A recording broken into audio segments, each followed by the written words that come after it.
So as some of you know, or probably most of you know at this point, is that Bonnie and I have been in this process of having work done on our house, which is always tons of fun, right?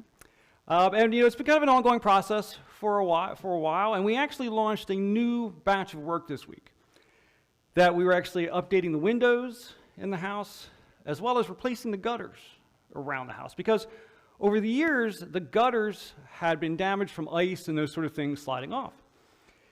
Now, as I've gone through this process, it occurs to me that there are kind of two really special points in any project. The absolute best moment in any project is when it's over, right? That's the best one of all. But there's a second best that's actually pretty good. That, when you have a project coming up, you plan for it and you decide the things that you want. You make sure you have the money. You go ahead and find the people that you want to do the work. And that's kind of your first phase. And once you finish that phase, there's this really precious moment in time. You've got all that done, but the work hasn't started yet. Because once the work starts, hope kind of goes out the window. That all those things that you were looking forward to and you were so excited about, those things are going to happen, but problems are going to arise no matter how well you think you have planned. For example, we live in a log house and has a really steep roof, and we're putting new gutters on. How bad can that be? Well, the gutter guy comes out and says, oh, wow, the fascia board on your roof is way too steep. We can't attach to that. You've got to put another vertical board in so we actually have something to attach to. And since ice is such a problem, we need to put heat tape inside the gutters. You're just going to have the same problems all over again. Well, if I need heat tape, I need electric. So I have to run electric now. But in a log home, you cannot run the electric inside the walls. You have to run the electric from the base out up conduit up there. And that's just the gutters. And then there's the windows, and we're doing the roof later this year. And so I realized that moment between when you have planned the work and just before it starts, it's really important to take the time to enjoy that, because it is a special moment that is going to be quickly fleeting. Now, as strange as it sounds, all that actually applies to our message this week. Now, as you recall, that we've been going through this series, Repairing What's Broken. And in this series, what we're doing here is we're trying to take a moment to look at our lives and try to identify what is it we can do to have a richer sense of our lives, to actually have a deeper sense of meaning, and to be able to actually have peace and calm in each day of our lives. And as we've talked about, one way to do that, in fact, I would argue the best way to achieve that, is to invest in other people, to actually take the time to identify something you can do to help other people. And what we find is when we actually undertake an effort to improve the lives of other people, in that, our own lives begin to improve. And so that's what we've been doing throughout this process. But as we do things like that, as we start to invest in other people, particularly if you're going to invest in a big way, take on some large project, become part of some organization that's doing something complex, whenever you do anything like that, there are going to be problems. And if you're trying to do anything significant, there's going to be opposition. For whatever reason, and we'll talk about some of the reasons as we go today, for whatever reason, if you try to do something significant, opposition will rise up. And if you're not careful, that opposition will discourage you to the point of giving up. So we want to be sure that we deal with opposition in an effective way. And that's what I want to focus on today. How do we deal with opposition? Now, throughout this series, we're staying in one book of the Bible, the book of Nehemiah. And as you recall, the book of Nehemiah is just an excerpt from Nehemiah's journal. Remember, Nehemiah lived about 2,500 years ago. He was part of the exiles of Israel, meaning that the nation had been conquered about 100 years earlier. The people had been spread out. Nehemiah was a servant to the king. But this king was actually allowing some of the Jewish exiles to move back to Jerusalem. And for them, that was a huge deal, because the center of their lives, the center of their ancestry, was actually tied to Jerusalem. Their religious beliefs were tied to it. Their history was tied to it. So that ability to go back was a huge deal.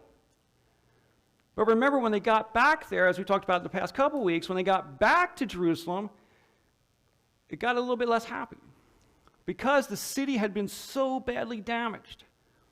And as people got there, they realized that not only were the buildings damaged, but the wall was damaged. And in the ancient world, the wall for a city was the security of the city. If the wall's all busted up, and it's severely busted up, the people weren't safe and they weren't secure.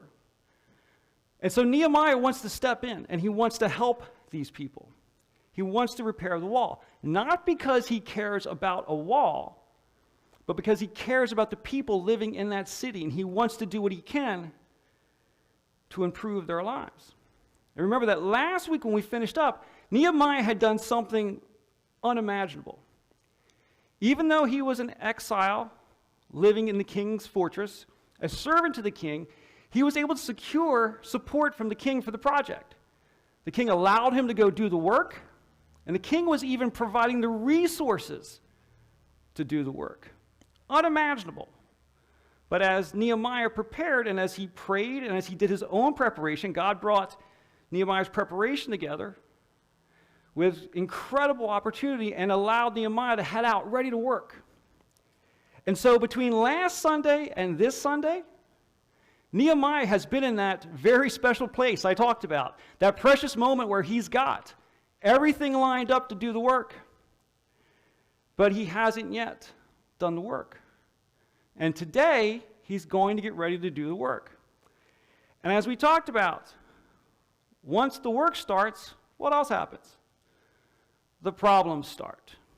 And for Nehemiah, the problems will start very quickly. But the kind of problems he's going to have are a bit different.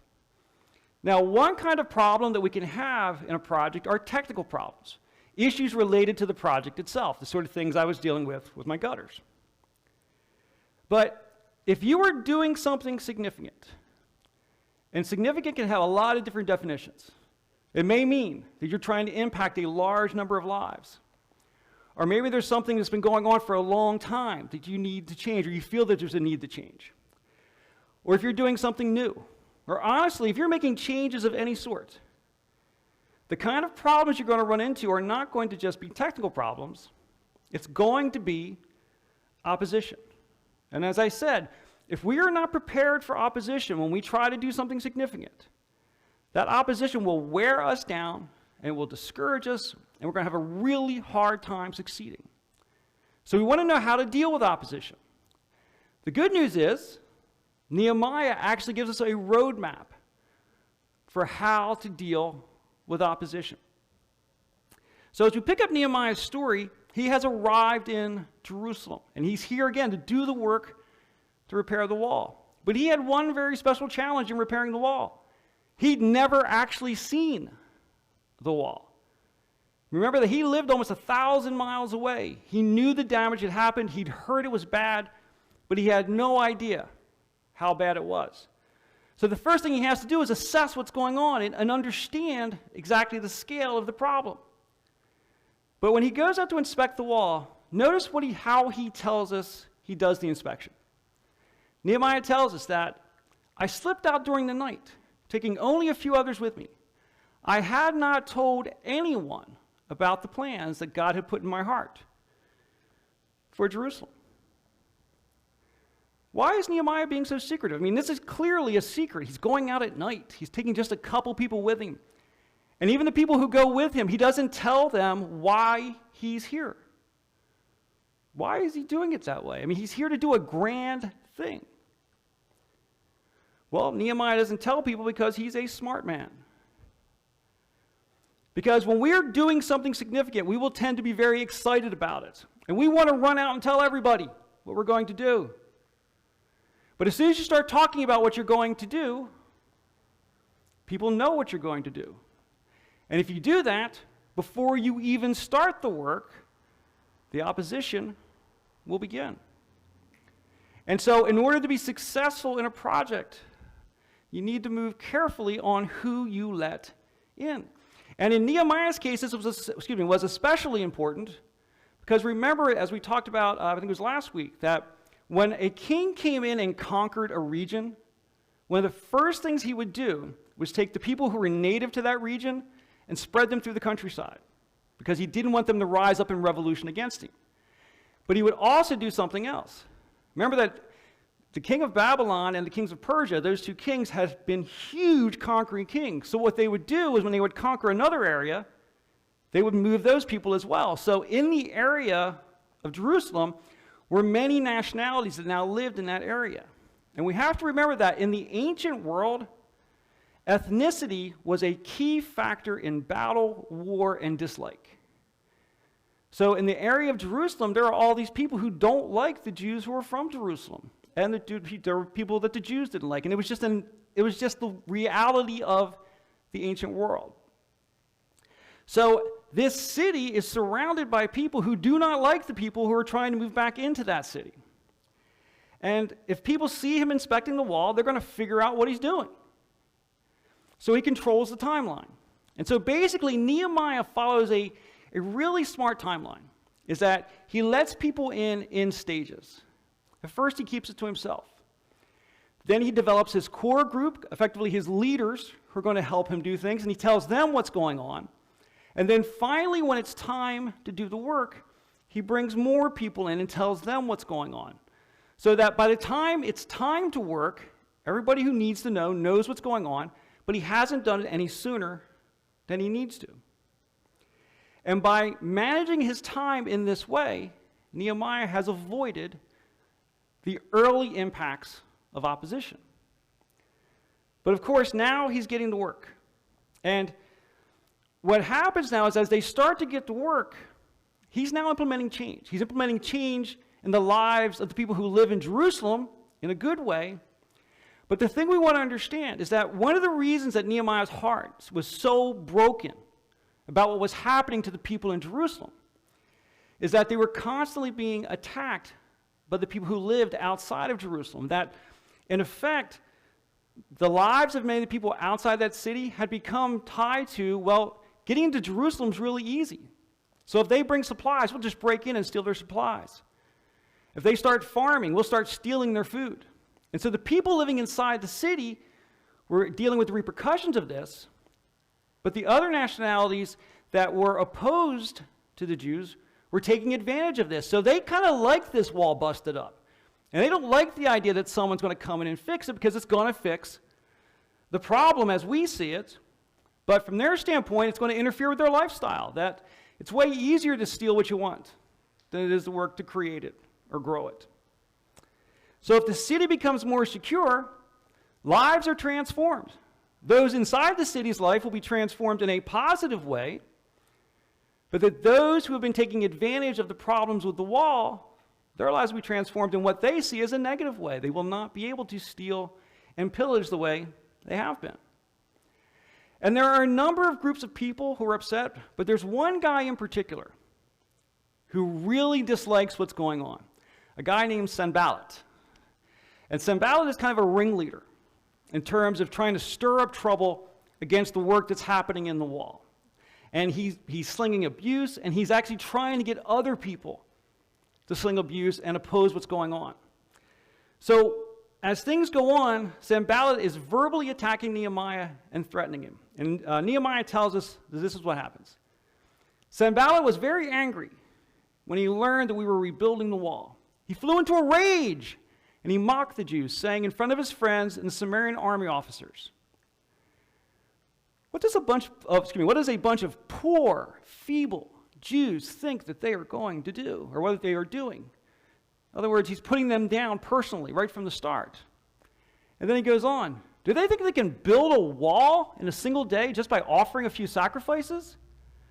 Do they actually think that they can make something of stones from a rubbish heap, a charred one at that?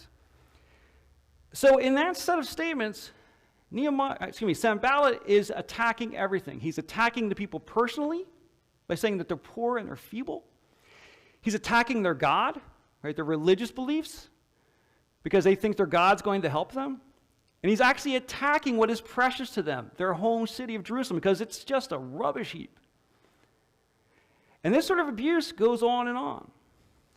Now, the question is that why is Sanballat expending this kind of energy on attacking these people? Because if he believed those things were true, he wouldn't have to expend any energy. They were just going to fail. So if he's spending this kind of energy trying to convince them that they're going to fail, what does that actually mean? He's afraid they're going to succeed. And he's actually using this abuse as a way to try to pull their morale down. He's trying to convince them that they're going to fail. And this is something that I want each of us to take to heart. When you're doing something that really matters, and when people who oppose you start telling you you're going to fail, if they're spending that kind of energy telling you you're going to fail, the reality is they're afraid you're going to succeed. And so the thing we have to do when we undertake major efforts is that we have to be sure that we recognize that the energy they're expending to try to convince you you're going to fail, embrace that energy. Don't let the pain of those words in.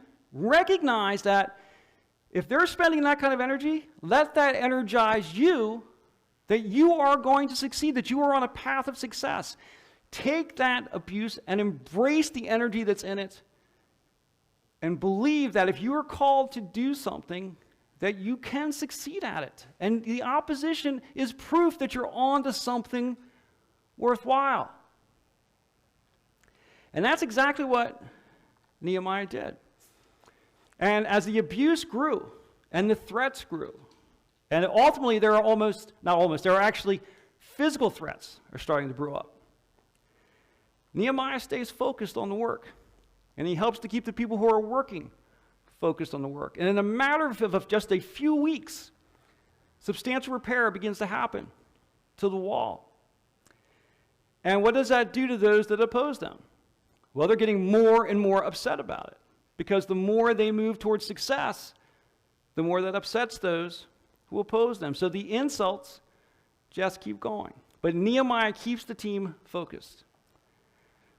But then as time goes on, Nehemiah encounters an issue that he never expected. He starts to hear grumbling from the people inside of the city. The people who live in the city are starting to grumble about the project. The people who are working on the project start grumbling about it. Nehemiah tells us that then the people of Judah, and Judah was just the prevalent name for Israel at that time, the people of Judah began to complain. The workers are getting tired, and there is so much rubble to be moved. We will never be able to build the wall by ourselves.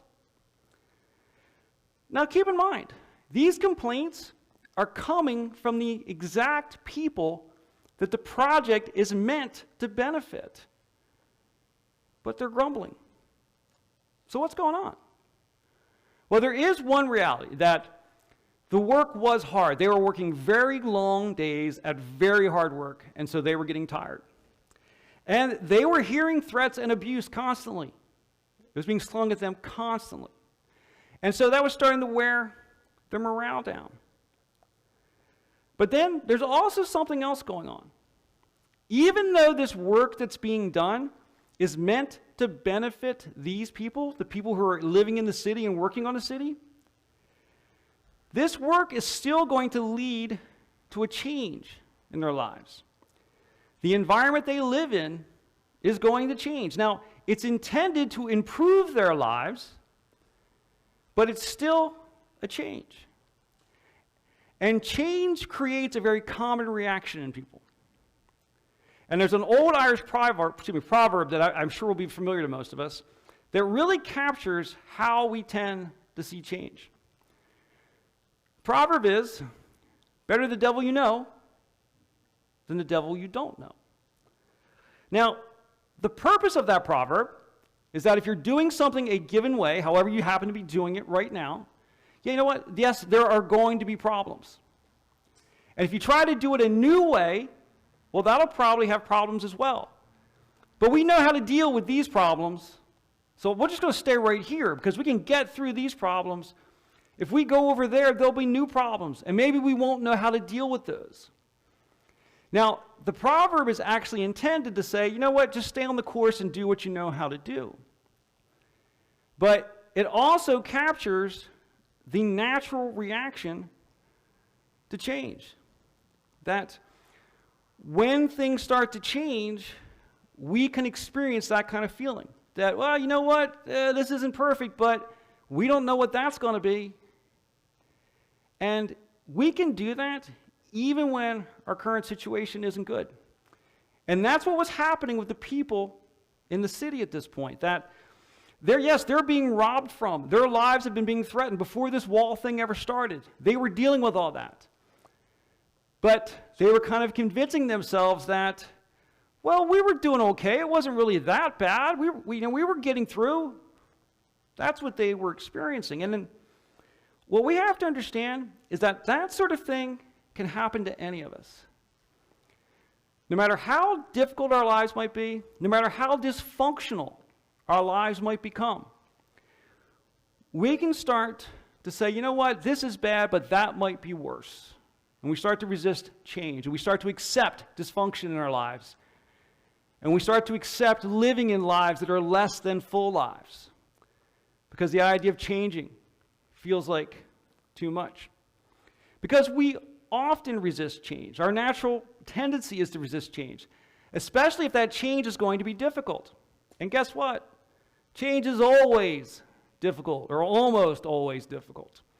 So our natural tendency is going to be to resist it.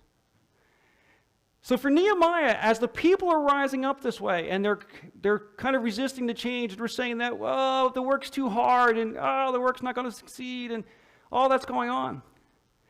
Nehemiah has to deal with this, because I'm sure there are probably kind of at least three factions inside the city. Right? Some people were kind of like, you know, things aren't so bad. We're surviving.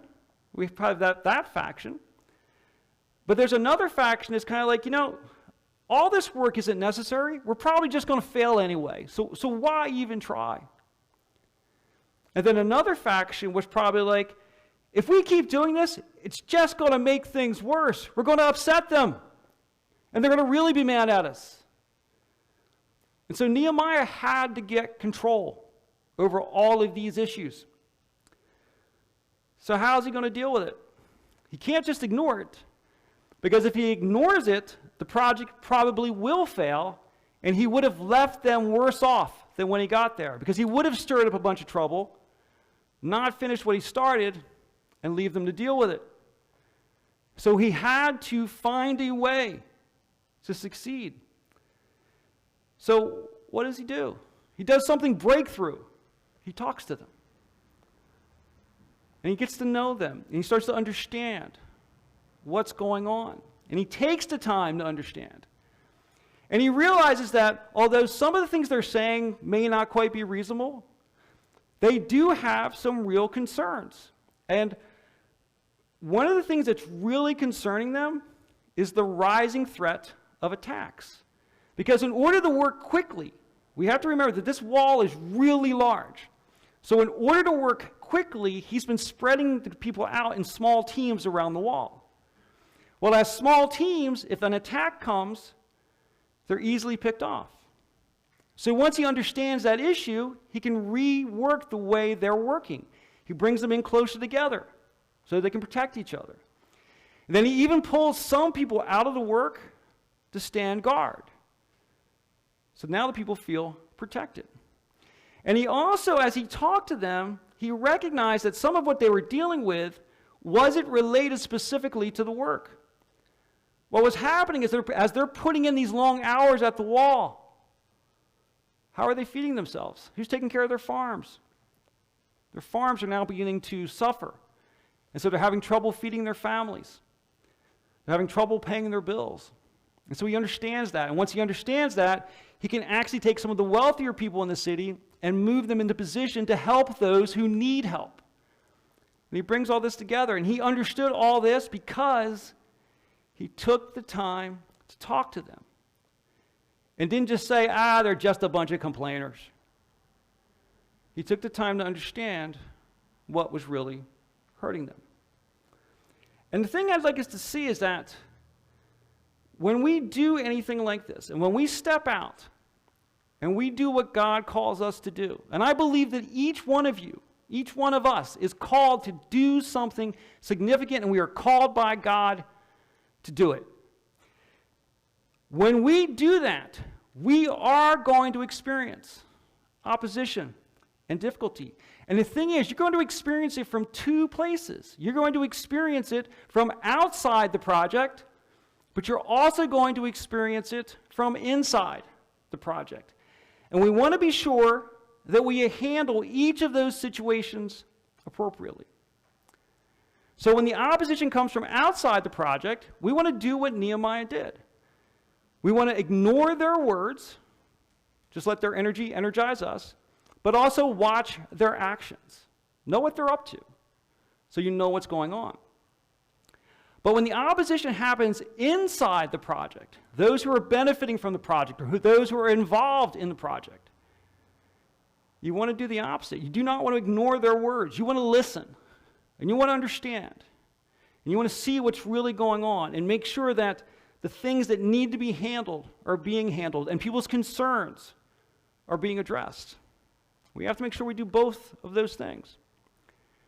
But something else that's so important to remember, that no matter how good of a job you do with people outside the project and inside the project, it is virtually impossible to eliminate all opposition. There will always be some degree of resistance. That's always going to happen. There will always be the naysayers. It's just not going to work. Hey, did you think about this? But what about that? But what about this thing over here? That's going to happen constantly. And you can't let that stuff shut you down. And understand that people are going to complain, and sometimes it will get ugly. And people will call you names, and they'll start rumors. And they'll say things about you that aren't true. So as you step out to do the thing that God calls you to do, expect those things and be prepared for those things. Because if you are not prepared for those things, you're going to find opposition coming from a third direction. That's the opposition inside your own mind. The most dangerous opposition of all.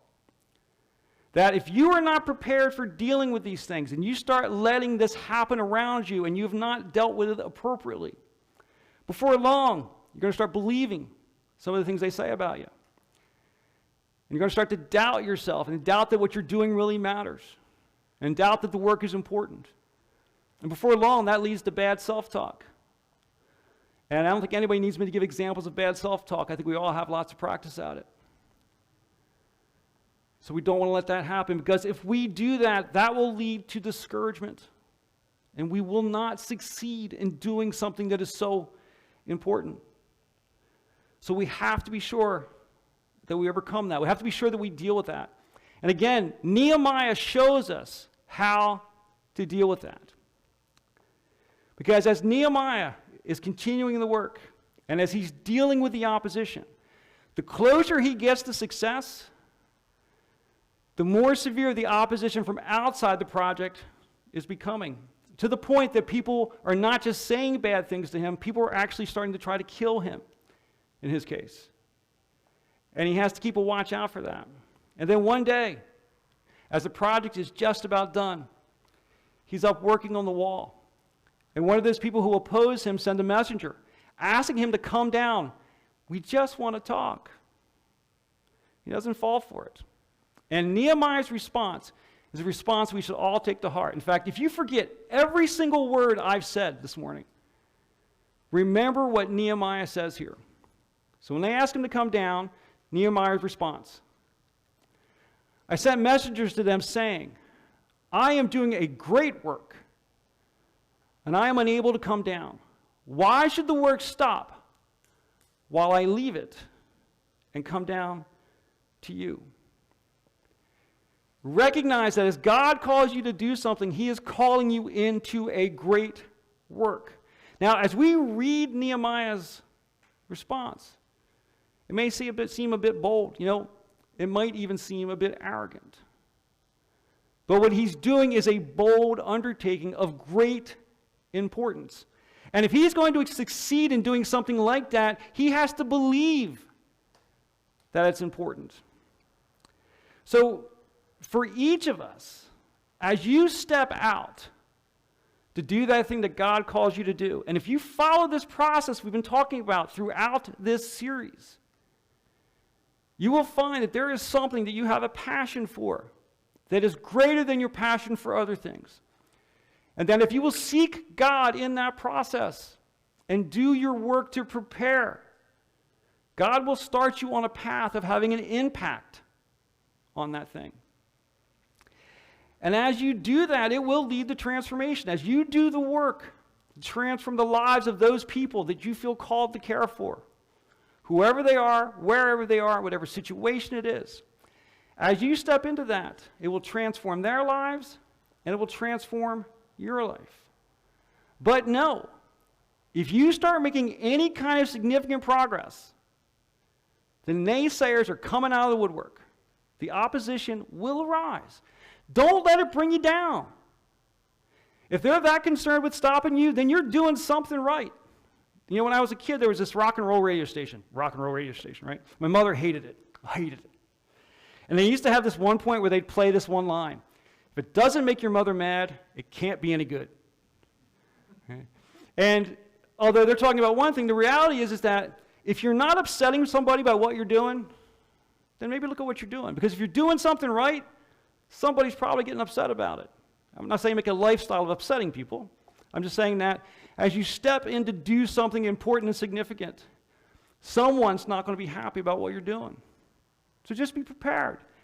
And remember that if you follow this process that Nehemiah spells out for us throughout the book of Nehemiah, it is a process that shows us how to identify God's path for our lives and how to step into that path.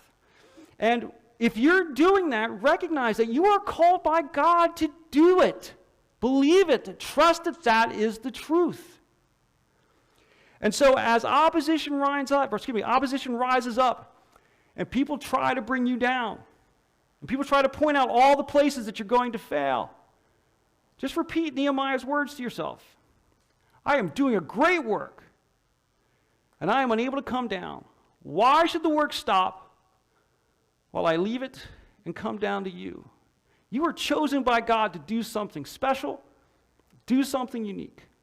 Be willing to step into that call. God will walk with you in it.